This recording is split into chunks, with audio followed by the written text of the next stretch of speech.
Please be advised, this episode does have content that some may find distressing. As always, listener discretion is advised and it is not suitable for anyone under the age of 13. Hello and welcome to It's Murder Up North and the fifth instalment of the Jeremy Bamber White House Farm arc. If you haven't listened to the previous episodes, please do so before proceeding with this one. We ended the last episode with the suspicions that were beginning to mount around Jeremy Bamber regarding his involvement in the deaths of his 5 family members, who were initially believed to have been killed in a murder-suicide. Yet one officer had suspected that this was not the case. Join me as I delve into how suspicion, gut instinct, and a key witness would lead to Jeremy Bamber being arrested.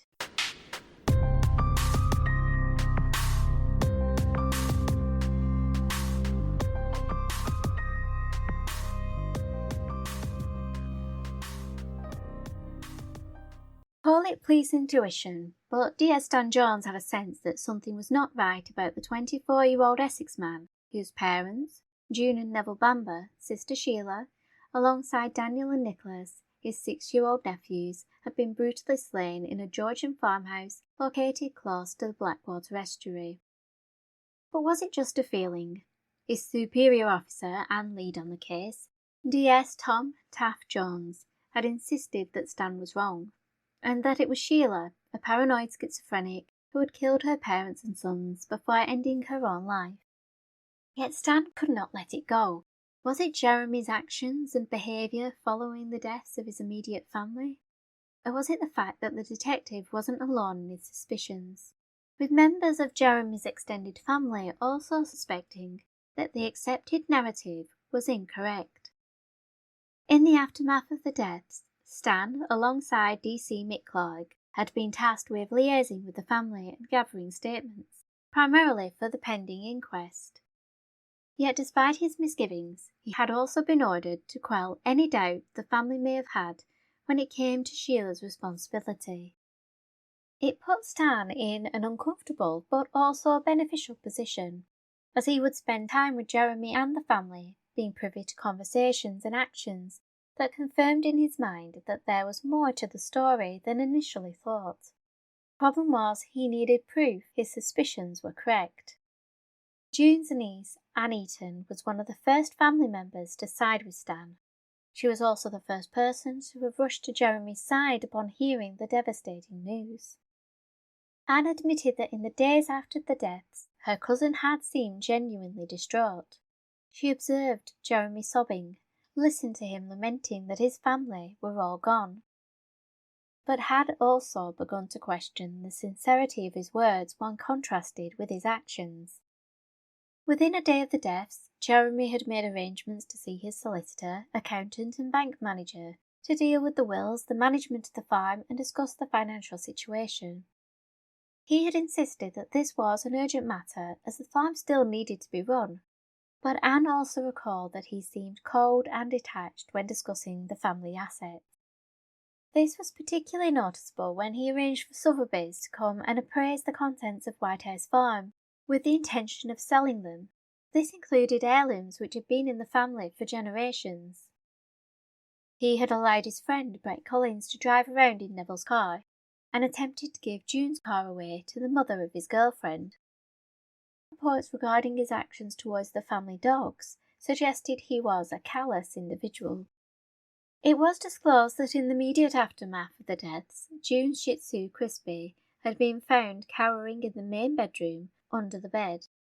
The terrified animal was then placed in a wardrobe by the armed officers to prevent the scene being contaminated further. Once the house had been checked, the poor creature was brought outside to Jeremy, who declared that he hated that dog and refused to take it home because Crispy would damage the expensive furniture and sound system he had. After multiple family members were approached to take ownership of the Shih Tzu, all of them refused. The abandoned and traumatized dog was therefore put to sleep. Like with many things in this case, there is potentially another side to the story, with statements from those who were at Jeremy's cottage recalling that Crispy was in his home, suggesting that he did not completely abandon his mother's dog. and it has been stated that the decision to euthanize the Shih Tzu was made because the once friendly animal had become aggressive. No one knows exactly what Crispy experienced on the night of the tragedy. She was the last living witness to the deaths, the sights and sounds of which must have been terrifying, only exacerbated by the decision to shut him away in a wardrobe. As for the family's other dog, Bruce, who had been in the barn that night as a working dog, he was rehomed at a local farm.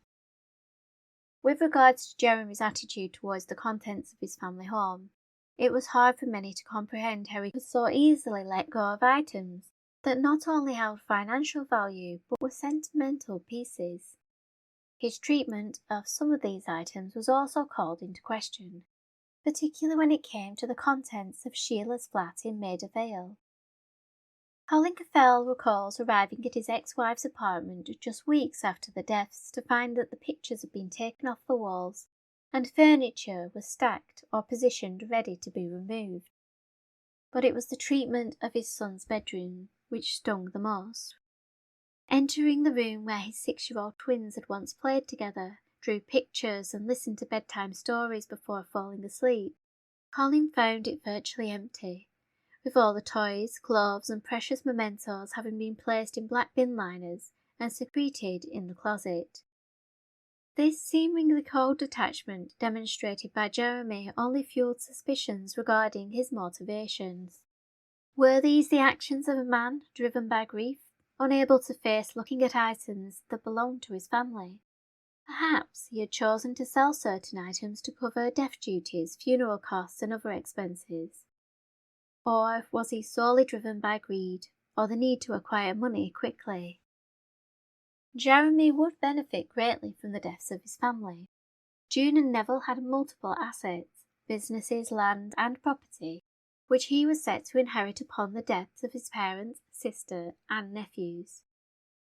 It was particularly noteworthy that had Sheila and the twins lived, the parents' assets would have been divided between them, and some argue that Jeremy felt that Sheila had not earned her inheritance. It was also argued that Jeremy believed that his parents favoured her. After all, they had purchased Sheila a flat in London, covered her living expenses, and paid for her treatment at a private psychiatric hospital. All this seemed to be given to his older sister with seemingly little expectation that she had to earn it or pay her parents back. Meanwhile, Jeremy had to work on the farm in order to earn what he was given. Had this caused him to resent his sister and feel that he was a more worthy benefactor in the event of his parents' death? Extended family members, such as his uncle Robert Boutflower, proposed that Jeremy may have also been motivated by a need for money, with him believing that his nephew was living beyond his means. He would go on to state, "I believe Jeremy has sold his soul to the devil. A consuming greed, envy, and possibly the immediate need for cash to support an already expensive lifestyle, possibly involving a dependence on expensive drugs such as cocaine, has driven him to take this dreadful crime." In an attempt to dispel the accusations that he had killed his family for money, Jeremy disclosed to the police that his income for 1985 was £6,000 plus a £100,000 bonus. He also received a payment of £1,750 from the family-run Orsia Road Caravan Park, while his parents also provided him with an additional allowance of roughly £19,000 per year, plus the coverage of most of his expenses. This totalled £27,750, the equivalent of approximately £87,000 today. The suggestion that Jeremy was driven by greed provided a potential motive for him being the killer, but all the evidence at that stage pointed to Sheila being the most likely culprit.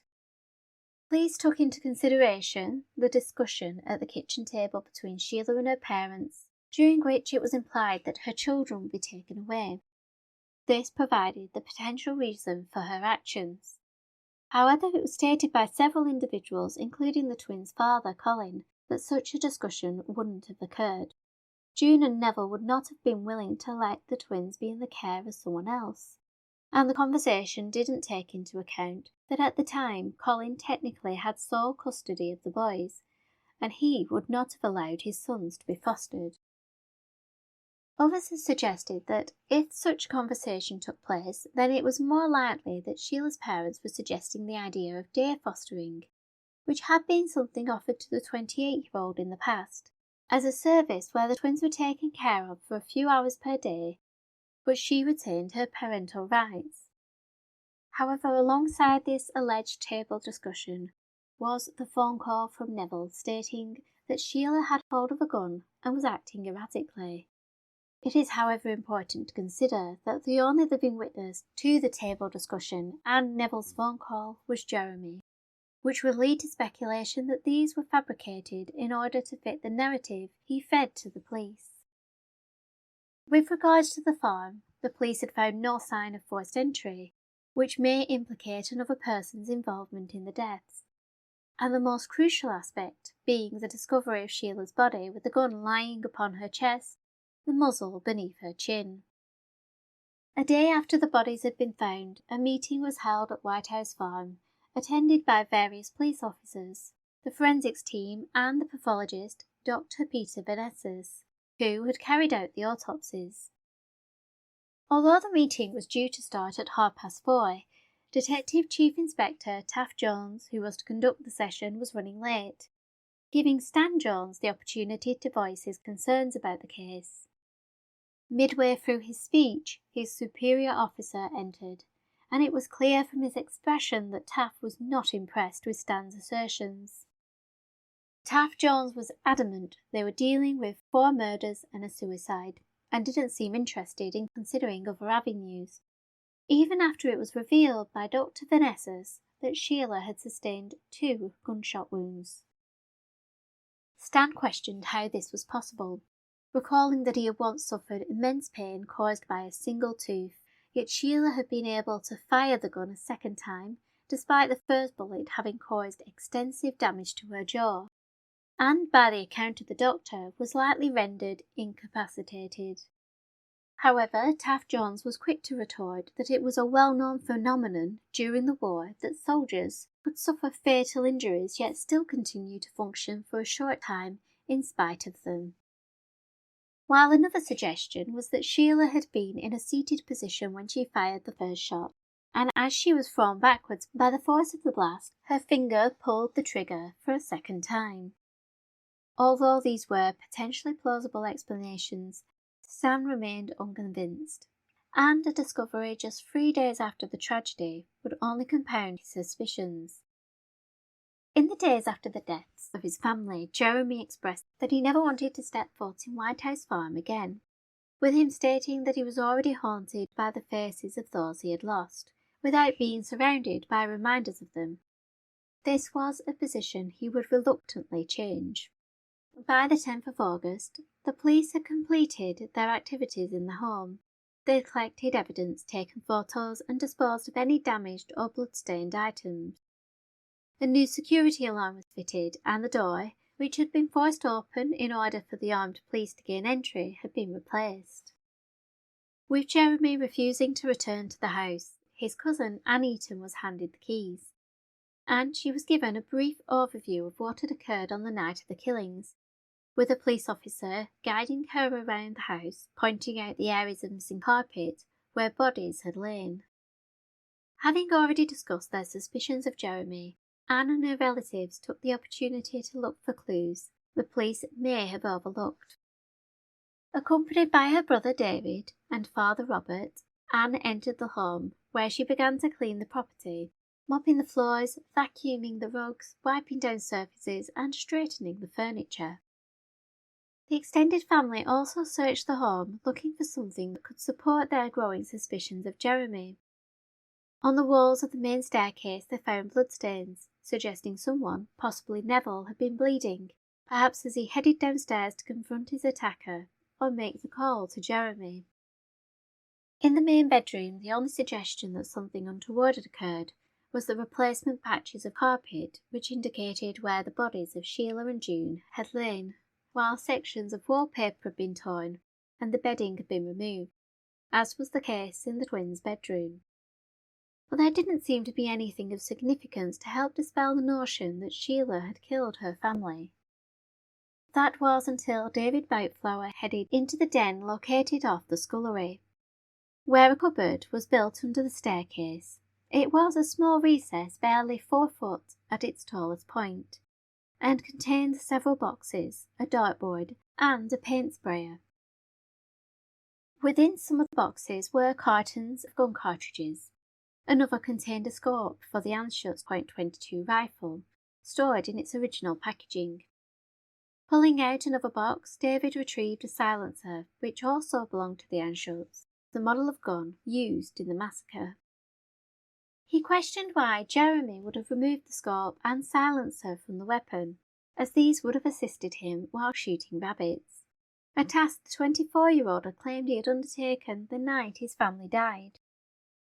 Bringing the box out of the cupboard, it was decided that these, along with other items from the house, including pieces of jewellery and money from Neville's wallet, should be taken to Anne's home for safekeeping.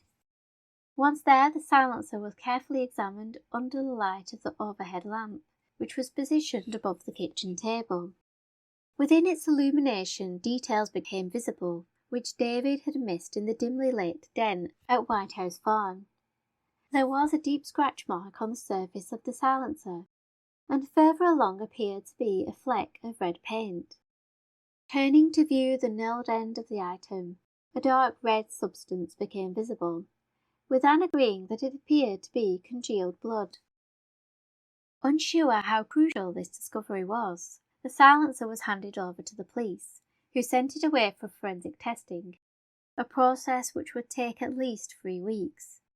Yet the results would suggest that perhaps the accepted narrative was incorrect.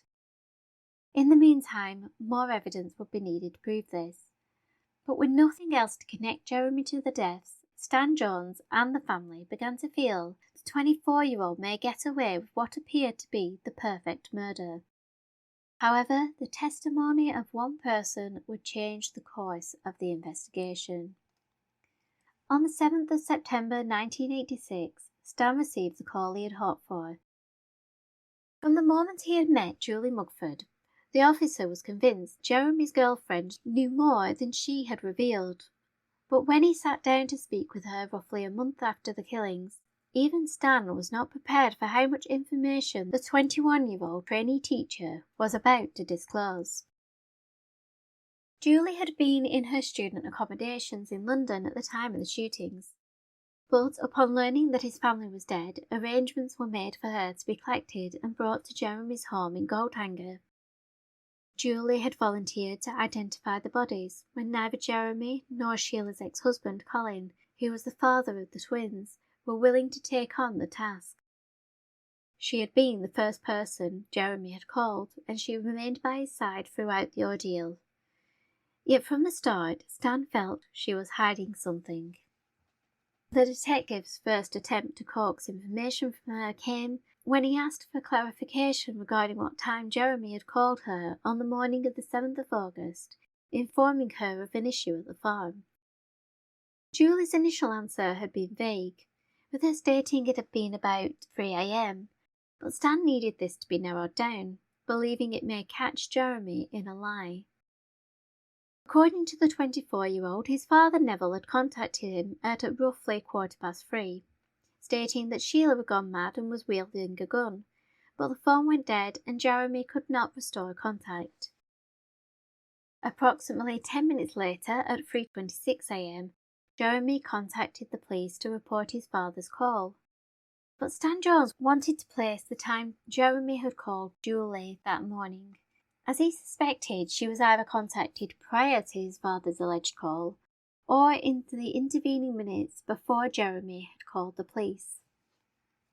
The former would be the most damning scenario, as it suggested Jeremy had foreknowledge of the attacks, or that the call from Neville never occurred. While the latter raised the question why he hadn't rung the police straight away. Jeremy would explain the delay in calling the police by stating he had attempted to call his father back several times and failed. He then looked up the phone number for Chelmsford Police Station and called the direct number. This was instead of utilising the 999 system. He explained this last action by claiming he believed it wouldn't make a difference. He also alleged that he called Julie after he called the police, a detail it was hoped his girlfriend and her flatmates would be able to corroborate, especially as the phone line in their accommodation only accepted incoming calls, and one being received at that time of the morning will likely be memorable. However, each individual recalled a different time, with one stating that it was around 3 a.m, another around 3:15, while yet another flatmate placed the call closer to past, which was roughly the time Julie had alleged was the most likely. The fluctuating times from the potential witnesses meant that it wasn't enough to begin to unravel Jeremy's story. It was not until a month after the killings that Julie would reveal her secrets. The woman who had loyally stood by Jeremy's side, offering him support and comfort, was now prepared to provide damning testimony which implicated him. Having contacted Stan Jones the previous day and provided a brief statement, Julie would be brought into an interview room on the 8th of September 1985 in order to provide a full account of what she knew. Stan Jones listened intently as she revealed that Jeremy had been plotting to kill his family since July 1984. She disclosed that he had initially considered slipping some sleep medication into his family's drinks during supper one night to ensure they would all be in a deep slumber for the next part of his plan. Knowing Neville's habit of having a drink and a cigar on an evening, Jeremy planned to set fire to the house in order to destroy any evidence. But he would make it appear that his father had fallen asleep in his chair, filled his drink, which was then ignited by a lit cigar. However, Julie alleged that Jeremy reconsidered using sleeping pills after he had used one of her tablets to do a trial run on himself to see how effective they were, only for him to state that they didn't work. Yet the idea of Jeremy using fire to cover up his crime would be corroborated by Charles Marsden, the partner of Julie's friend Liz Remington, who told the police that Jeremy liked flashing his cash and possessing expensive things. Charles recalled that Jeremy had previously implied that one day he would be very wealthy, which his friend interpreted as a reference to the inheritance Jeremy would receive upon the death of his parents. Sitting together for a drink in December 1984, Jeremy told Charles that his whole family would be at the farm for Christmas. A seemingly innocent comment, which would take a sinister turn when Jeremy stated that should the house burn down, everything would be his. It was apparently Julie who made Jeremy reconsider the plot to burn the house down, when she pointed out that the fire would destroy the beautiful home and many of the valuables inside, contents which Jeremy would learn were underinsured. She also questioned why he wanted to kill his entire family, and in reply Jeremy had allegedly stated that if his parents died, Sheila would be entitled to a share of the assets, but her lack of input on the farm rendered her undeserving of inheriting anything. He also reasoned that due to his adopted sister's mental state, he would be doing her a kindness by putting her out of her misery. Julie claimed Jeremy had felt this was a similar situation for his 6-year-old nephews, Daniel and Nicholas, whom he had once referred to as being a burden for his brother-in-law Colin, a claim which angered the devoted father who would have done anything for his sons. Julie alleged that Jeremy had expressed his belief that the twins were likely to grow up to be disturbed adults, given their upbringing, and he would be sparing them that trauma. Some perceived that if this was really a conversation Jeremy had held with Julie, his reasonings were possibly just a means of justifying killing his sister and nephews, purely to ensure he got the majority share of the inheritance. Julie was keen to point out to the police that as disturbing as these conversations were, she didn't believe Jeremy would act on them. She just saw them as him being frustrated with the control his parents had over his life, and he often vented after a long day working at the farm. The first inkling Julie had that something was amiss was when Jeremy called her at around 10 p.m. on the 6th of August 1985, recalling that he sounded tired and agitated. This description of Jeremy's mood, when combined with the farm secretary Barbara Wilson's recollections, suggests a situation may have been brewing at the farm that night. Barbara had told police that she had called the farm at 9:30 that evening and described Neville as uncharacteristically abrupt, making her feel as though she had interrupted an argument. It was initially speculated the most likely reason for Neville's rudeness had been caused by the discussion between Sheila and her parents becoming heated, which had further fueled the 28-year-old's mental deterioration. But now Jeremy was being considered a suspect, an alternative scenario may have been possible. Jeremy had spoken to farm labourer Len Wilkes shortly before he left the farm that night and advised him that Neville would be collecting the final tractor load. Len claimed that he didn't find anything untoward in Jeremy's behaviour when they spoke, but he did see the 24-year-old heading back to the farmhouse. Is it possible that upon re-entering the farm, the father and son had argued? Had Jeremy left the house in anger and in doing so forgot to put the rifle away, which he would recall later and use to his advantage? Had Barbara caught the aftermath of this potential disagreement when she called around the same time that Jeremy set off for his home in Goldhanger? Sat in the interview room a number of weeks after the killings, Julie disclosed to Stan Jones that her disgruntled boyfriend had declared during the phone call at 10 o'clock that tonight's the night, but she claimed she hadn't fully realised what he meant. She then recalled he contacted her again at around 12 minutes past 3 in the morning to advise her that something was wrong at the farm. Not only did this contradict the statement Julie had made the day after the killings, in which she claimed the call was made at 3:30, but it also implied Jeremy had contacted her prior to calling the police, adding to the speculation that the call from Neville never occurred. Julie admitted to Stan Jones that during her initial interview on the day after the killings, she had wanted to disclose to the officer what she knew, but she couldn't believe that Jeremy had actually gone through with his plot. And as the days passed, and her boyfriend disclosed more information, he used threats and manipulation to keep her quiet, with him reminding her that due to her knowing about the plot and the events surrounding the murders, she would be treated as an accomplice.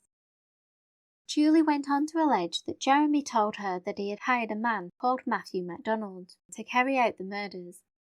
He had worked as a mercenary soldier in Libya, and she alleged Jeremy had been selling items from the house to pay a £2,000 fee for the task being completed. This information led to armed police being dispatched to arrest 41-year-old Matthew MacDonald, who was apprehended at the Colchester home of a woman called Mary Southgate. Taken to Witham Police Station, Matthew was advised that he was being questioned with regards to the Bamber deaths. During his interview, Matthew disclosed how he had become associated with Jeremy, whom he had met at the Frog and Beans pub in Colchester on the 5th of November 1981, recalling that Jeremy stood out as he was wearing makeup and red skin-tight jeans. On that occasion, they talked over a drink, and 10 days later they encountered each other again. This time Jeremy was with his girlfriend Suzette Ford and another woman, Christine Bacon. Matthew admitted to having a relationship with Christine, whose marriage was coming to an end, and that he had also slept with Suzette, noting that Jeremy was furious when he learned of the affair. It wasn't long after his dalliance with Suzette that Matthew travelled to Libya, where he remained for 2 months, which sparked rumours that he had been working as a mercenary soldier whilst there. However, Matthew told the police this was purely gossip.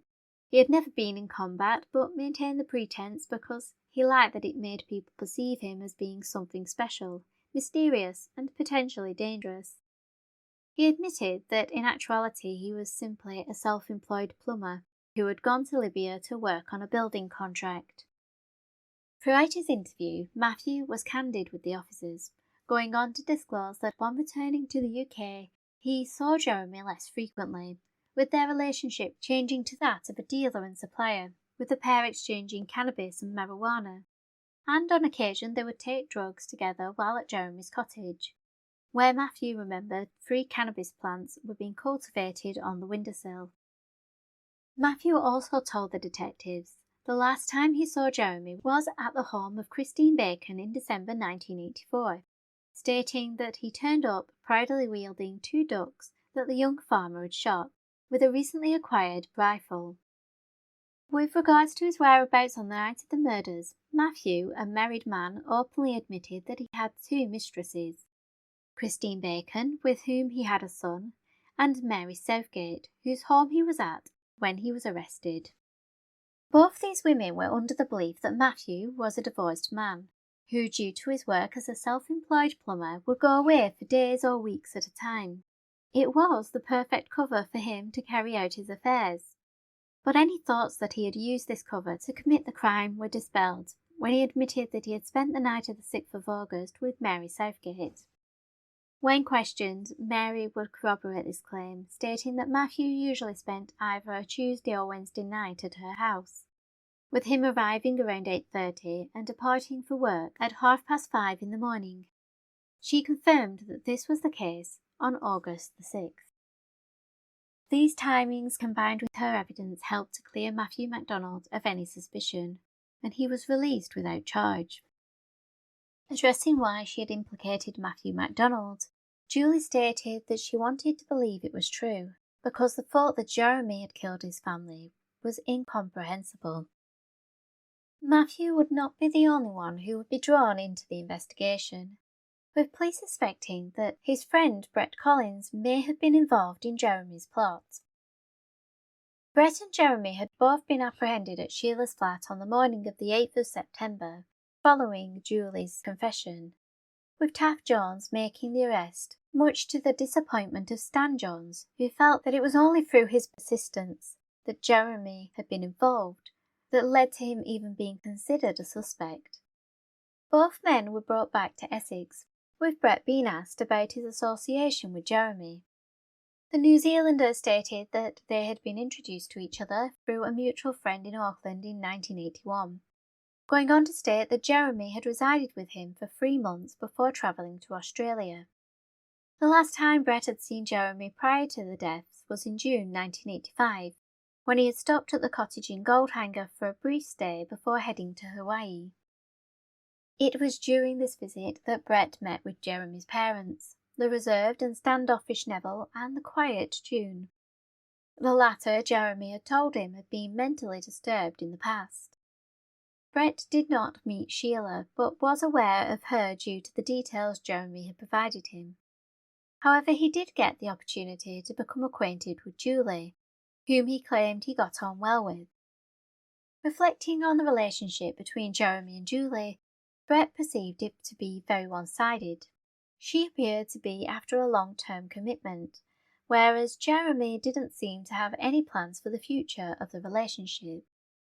He also called into question how committed Jeremy had been to Julie, with Brett alleging that his friend had been intimate with other women despite being in the relationship. When asked where he was at the time of the murders, Brett claimed he had been in Greece, but once he heard about the deaths, he flew to Essex to support his friend, recalling that upon arriving he found Jeremy to be vacant and lacked the spark of the man he had visited just over a month prior. Brett stated that he did not discuss the murders with Jeremy, either before or after they had occurred, preferring to steer conversations towards more light-hearted matters.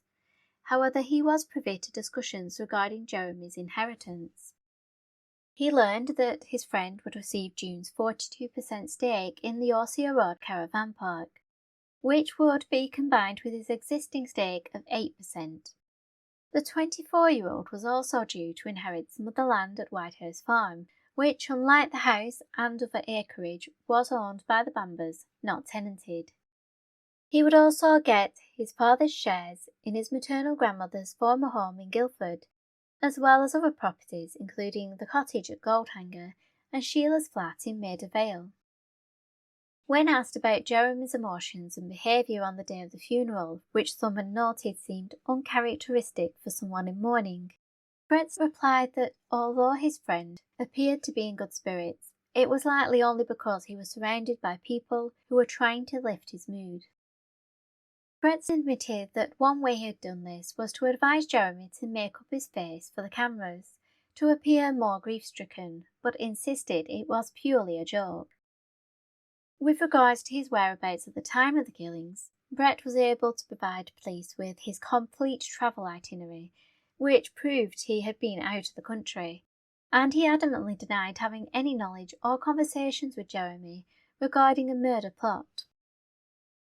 With no evidence to connect Brett with the case, he was released without charge.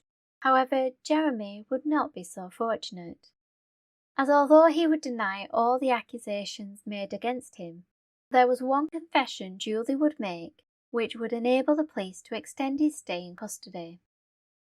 Julie had been asked to be completely honest and specific in her statement, but before addressing anything related to the deaths at the farm, Julie would disclose two other crimes. She detailed that in March of 1985, just 5 months before the killings, the office at Orsia Road Caravan Park was burgled with £980 being stolen from the safe. No one had been caught, but suspicion had fallen on Jeremy. It was Julie who would confirm that these suspicions were accurate, and that he was responsible, admitting she had been an accomplice, acting as a lookout while he committed the crime. Alongside this confession, Julie also stated that she had assisted him and bore witness to Jeremy's drug deals. The disclosure of these crimes led to Jeremy being brought back into the interview room for the second time on the 8th of September. Taft Jones, seated opposite him, put forward the accusation regarding the break-in at the caravan park and the drug dealing. Perhaps to the detective's surprise, Jeremy admitted that he had committed the robbery at Orsia Road, stating he had used the money to buy himself and Julie drinks and items for his cottage. Following this candid declaration, Jeremy was asked why he had stolen the money, with him alleging it was to demonstrate how lax the security was at the park, and he hoped it would act as a wake-up call for the directors. With regards to the accusations of dealing and using drugs, Jeremy was questioned about a small package of cannabis which was found on his person when he was arrested. Once again, he provided a straightforward answer, stating that it had come from Holland, and that it was for his and Julie's personal use. He also detailed how he had dealt in drugs a couple of times, explaining how he did so through the post with a man he knew in Scotland.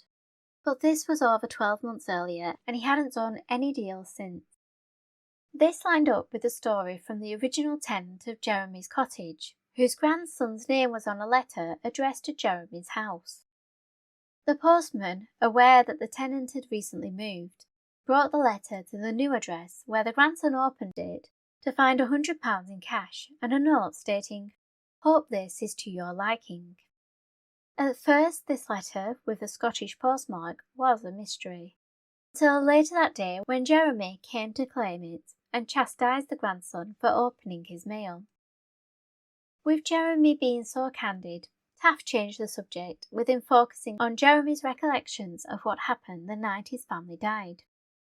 The order of the phone calls was brought up several times during the multiple interviews that took place over the ensuing days. In his initial statement, made within hours of learning about his family's deaths, Jeremy stated that he received a call from his father alerting him to an issue at the farm at around 3:10 that morning.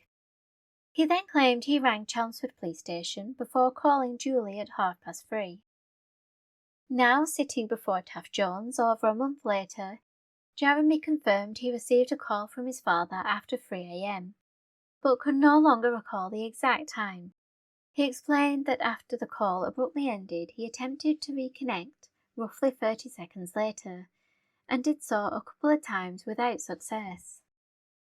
He stated he then called Julie, as he was unsure what to do, saying he only spoke to her for a couple of minutes, with his girlfriend advising him to go back to sleep.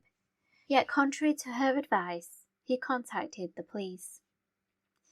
Jeremy did this by looking up the telephone number for the police station in Chelmsford, a task which allegedly took about 10 minutes. It appeared Jeremy had stumbled over his own lies, as his recollections of these calls and the order they were made differed from the statements he made in the immediate aftermath of the killings, with him now placing his call to Julie before his contact with the police. Although this tallied with Julie's new timings, it cast doubt on Jeremy's truthfulness. He would claim that the passage of time and the stress of the situation had caused him to forget details. But he also posited that his original statement that he called Julie after the police was likely the most accurate. This presented an issue for the detectives, as Julie had also changed the timings of the calls between her statement made the day after the deaths and her new declaration recited over 4 weeks later.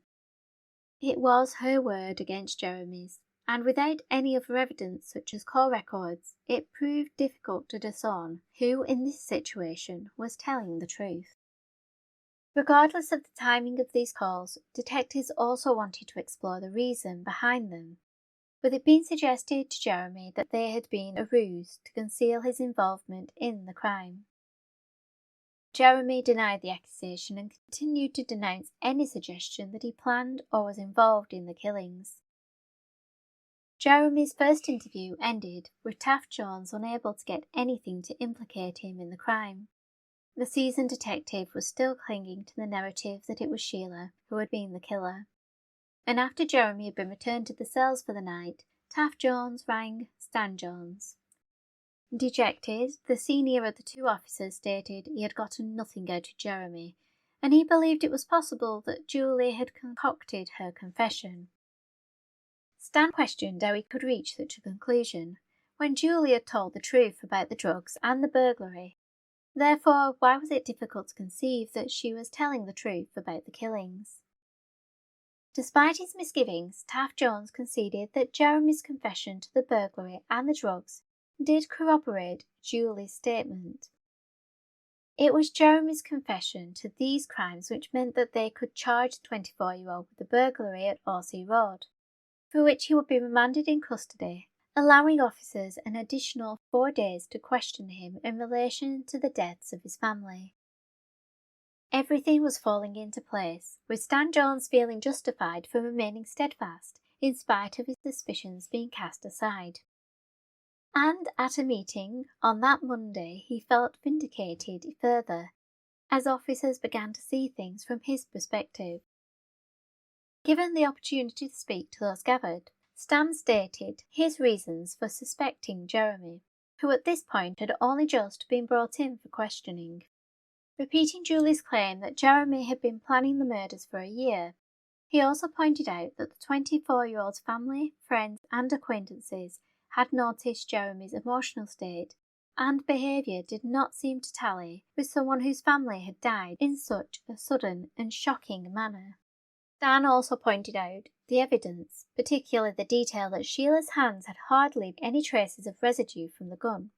Her manicured nails were also intact, with the polish showing the natural wear which occurs if the paint was applied roughly a week prior. He pointed out that this was significant, as she had allegedly loaded the 10-cartridge magazine twice and pulled the trigger over 20 times. Alongside this, he noted that Sheila's legs and feet were clean, which was odd considering the carnage in the kitchen, with blood, spilt sugar and shards of glass scattered on the floor. One potential explanation for this cleanliness was that Sheila had carried out a sort of ritualistic cleansing prior to taking her own life. This would be linked to her disturbed thinking regarding good and evil. Maybe she perceived the act of washing her hands and feet as a means of ridding herself of her sins prior to death. A Bible which was found beside Sheila's body also fed into this idea, with it being theorised that she had read passages from the text in her final moments, where she sat upon the floor beside her parents' bed and placed the gun beneath her chin. However, another scenario suggested Sheila had been woken in the night by her killer. Barefoot in her blue dressing gown, she was escorted from her room, her assailant either taking advantage of the confused state induced by her sleep medication, or using the gun to keep her compliant. She was guided into the master bedroom, where she was instructed to sit upon the floor and forced to place the gun beneath her chin. With regards to the second gunshot wound found during the autopsy, this could have either been an involuntary action caused by the force of the blast, or perhaps, seeing that she was still alive, her attacker leant over and pressed Sheila's finger on the trigger to ensure she was dead. As stated, the truth regarding what occurred that night may never truly be known, and the theories outlined above are just some of many that exist. Regardless of how it happened, the fact was that 5 members of one family had died, and after a month of the accepted version being that it was a murder-suicide, senior officers at Essex Police, including the Divisional Superintendent George Harris, started to see the possibility that Stan Jones' gut instinct was right. But more work needed to be done to prove beyond reasonable doubt that Jeremy Bamber had killed his family.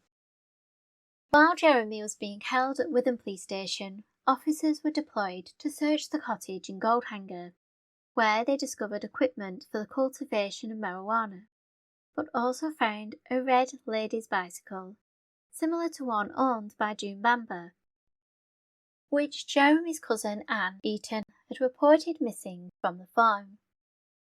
This bike had been purchased by June just a couple of weeks prior to her death, but when Anne Eaton went to the farm just days after the killings, it was nowhere to be found. When Jeremy was asked to explain why it was at his home, he claimed he had borrowed it for Julie to use, yet some suspected it had been used for another purpose. Robert Boutflower, Jeremy's uncle, had been keeping a daily journal since the killings, in which he put forward his own scenario regarding the events of August 7, 1985. He suspected that Jeremy had finished work at 9:30 and driven home, ensuring his car was parked in a visible location outside his house to make it appear as though he was there. Witnesses would later recall that Jeremy's silver Astra was outside the property that night, and it had only moved when he headed to meet the police at the farm at around 20 to 4 in the morning. Robert Boutflower suspected that the car remaining at the cottage was a simple ruse, and he wondered whether his nephew had either walked or cycled approximately 2 miles to White House Farm, utilising the back roads, farm tracks and shortcuts across recently harvested fields to ensure he wasn't seen. With Jeremy likely very familiar with these routes, as he had grown up in the area. Robert proposed that upon arriving at the farm, Jeremy used his own key to gain entry through the door which led directly into the scullery. The 24-year-old locked the door from the inside before picking up the rifle that he had conveniently left propped up against the wooden settle ready to use. Jeremy then proceeded to move through the home, killing his family members one at a time with deadly accuracy. Having completed his task, he exited through the kitchen window, a theory supported by the discovery Robert and his daughter Anne had made while looking for clues at the farm.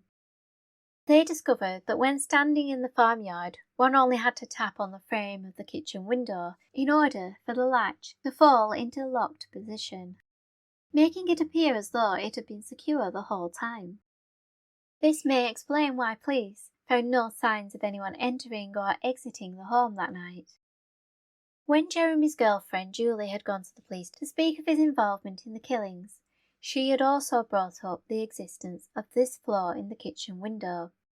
But when Jeremy was interviewed, he alleged he had no knowledge of it, leading Stan Jones to question how Julie could have known about this detail unless Jeremy had told her, or she had been snooping about the house and discovered it for herself. Anne Eaton would also discover other details which may suggest the window had been used. She found marks on the windowsill which appeared to be diluted blood, while the housekeeper, Jean Battelle, believed some items were not in their usual position.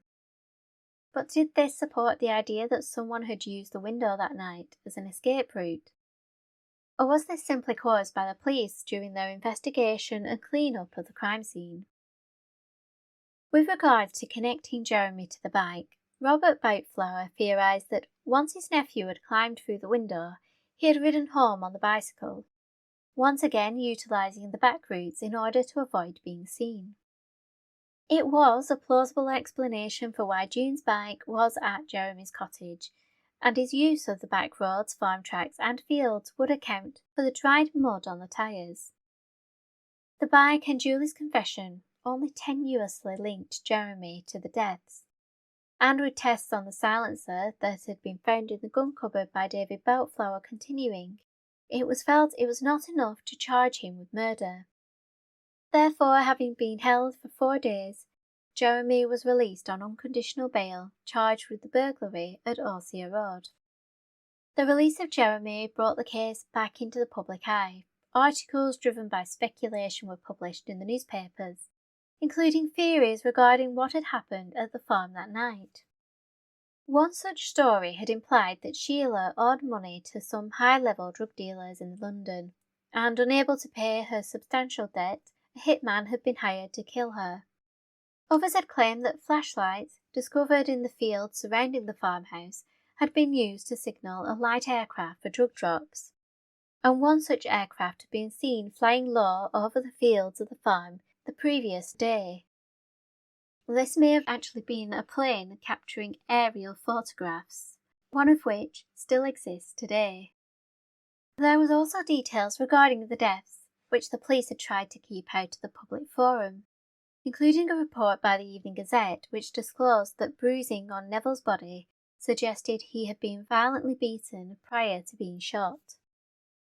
The implication of this report led to people questioning how slightly built Sheila was able to overpower 6'4" Neville Bamber, a man whose physique had been developed through years of farming, with him reportedly being in good health.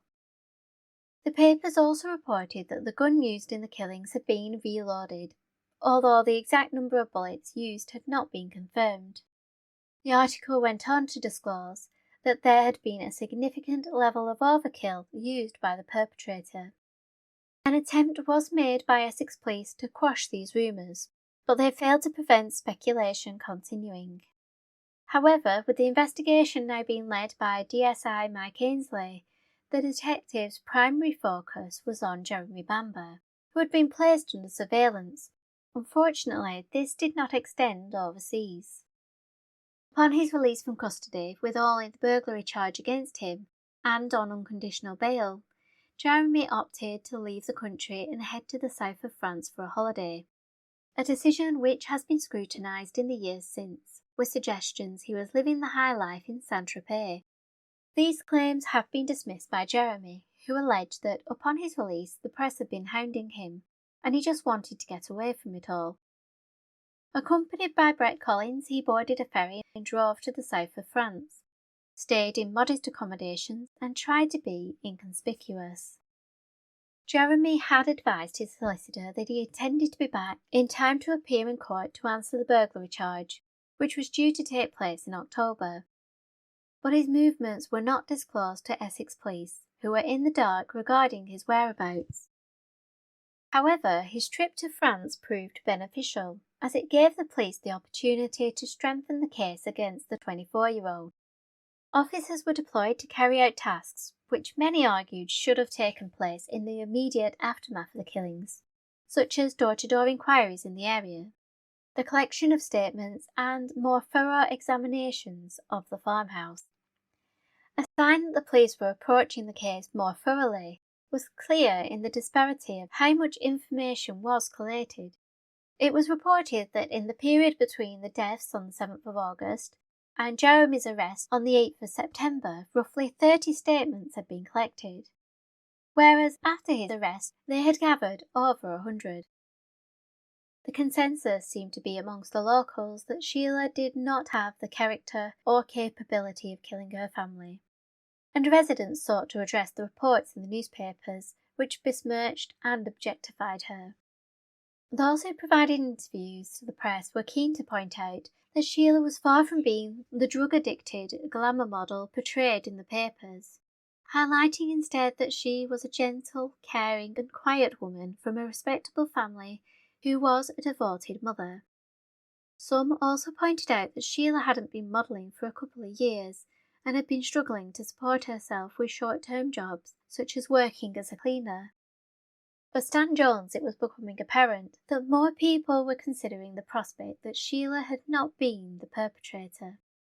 And by the end of September, a file was presented to the Department of Public Prosecutions related to Jeremy's potential involvement, and the DPP agreed that they had met the requirements to make an arrest. Through investigative work, the police learned that Jeremy had gone to Saint-Tropez. Detectives were concerned to learn that their suspect, alongside his friend Brett, had purchased open-ended tickets, preventing them from knowing if or when the pair would be returning to the UK. After instructing the port to detain the two men and notify the police, Jeremy was arrested on Sunday the 29th of September 1985 and formally charged with 5 counts of murder. Join me next time as we head into the trial of Jeremy Bamber. So in the meantime, keep an eye on those shadows.